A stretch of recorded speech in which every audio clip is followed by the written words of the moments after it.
नमस्कार साथियों, मेरे चैनल पर आपका स्वागत है। और यहाँ हम डिस्कस करने जा रहे हैं टाइप ऑफ लाइब्रेरी क्लासिफिकेशन। तो रंगनाथन जी ने सबसे पहले has enumerated 6 different type of classification. तो कितने टाइप के 6 डिफरेंट टाइप है मैं बता देता हूँ कौन कौन से। Purely enumerative scheme of classification, सबसे पहले almost enumerative, almost facets scheme, rigidly face classification, almost freely phase scheme of classification, और ये है fully freely phase scheme of classification.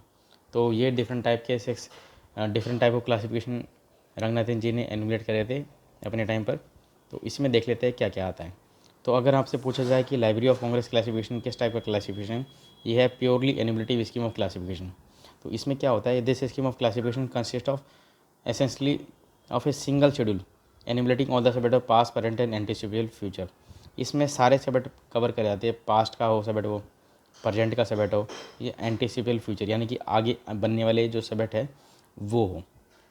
ठीक है, तो लाइब्रेरी ऑफ कांग्रेस क्लासिफिकेशन हमारा purely enumerative scheme of classification. ठीक है, अब जो सबसे ज़्यादा यूज़ होता है हमारे डीडीसी होता है डुअल डेसिमल क्लासिफिकेशन।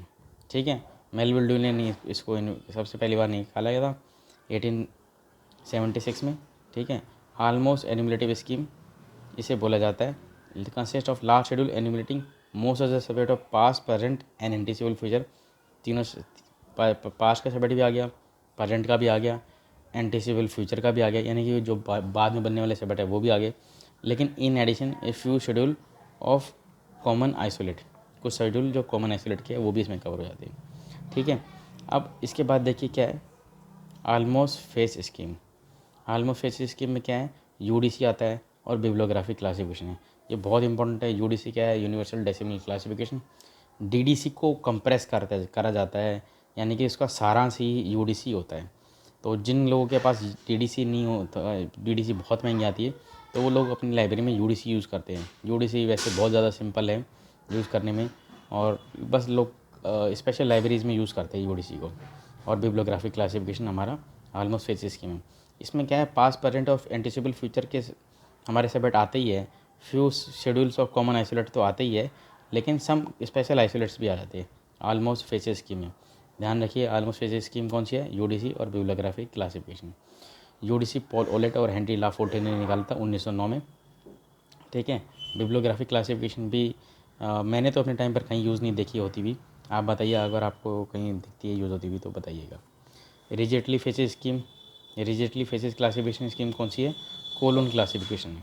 ठीक है, कि याद कर लीजिए बस, colon classification rigidly faceted classification scheme है, ये पेपर में आता है। कोलोन भी कहीं कहीं यूज़ होता है, मैंने तो यूज़ नहीं करा अभी तक, लेकिन यूज़ होता है। फिर almost freely faceted scheme of classification कौन सा है, कोलोन क्लासिफिकेशन का 4th और 5th और 6th एडिशन। ठीक है, ये कोलोन क्लासिफिकेशन का almost freely faceted scheme of classification. Fully freely faceted scheme कौन सा है, कोलोन का 7th एडिशन इसके अंदर आता है। तो ये डिफरेंट टाइप के लाइब्रेरी क्लासिफिकेशन थे जो रंगनाथन जी ने दिखाया था। Purely enumerative scheme library of Congress है।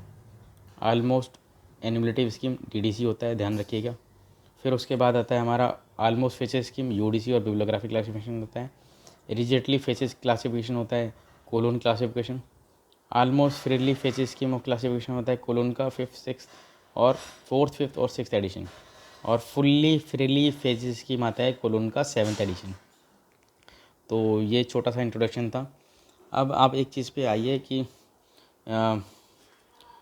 Work of classification in 3 different plane. तो work of classification in 3 different plane होते हैं हमारे, आइडियल, वर्बल और नोटेशनल प्लेन। तो ये पेपर में आता है हमारा कि वर्क ऑफ क्लासिफिकेशन किस तरह से होता है। तो 3 टाइप के होते हैं जो रंगनाथन जी ने प्रोवाइड करा था। Specific norm for designing scheme of classification and classify the document according to it. तो जो जिस टाइप का हमारा क्लासिफिकेशन 3 डिफरेंट प्लेन में यूज़ होता है वो होता है हमारा, एक तो होता है आइडियल प्लेन में, फिर दूसरा होता है वर्बल प्लेन में, और तीसरा होता है नोटेशनल प्लेन में। ये ऑब्जेक्टिव टाइप में तो आते ही आते हैं, लेकिन आप इसको डिस्क्रिप्टिव में भी पढ़िए। एक चीज़ है, अगर लाइब्रेरी को आप डिस्क्रिप्टिव रूप में पढ़ेंगे ना तो आपको लाइब्रेरी साइंस ज़्यादा समझ में आएगी। तो ये मेरी तरफ से छोटा सा इंट्रोडक्शन था। और अब आजकल मैं थोड़े से अपने काम में, अपनी प्रोसेस में लगा रखा हूँ अपनी जॉइनिंग के चक्कर में। वैसे तो मैं बताऊँगा अभी आपको आगे चल के कि कभी कभी ज्वाइनिंग आपको मिलती है तो आपको मतलब पहले से नौकरी में है तो किस तरह से आप आगे बढ़ सकते हैं, ज्वाइनिंग लेनी मतलब प्रोबेशन पूरा होने से पहले, और भी चीज़ों के बारे में ध्यान रखना चाहिए कि कैसे कैसे हो, तो उसके बारे में मैं बताऊंगा आपको।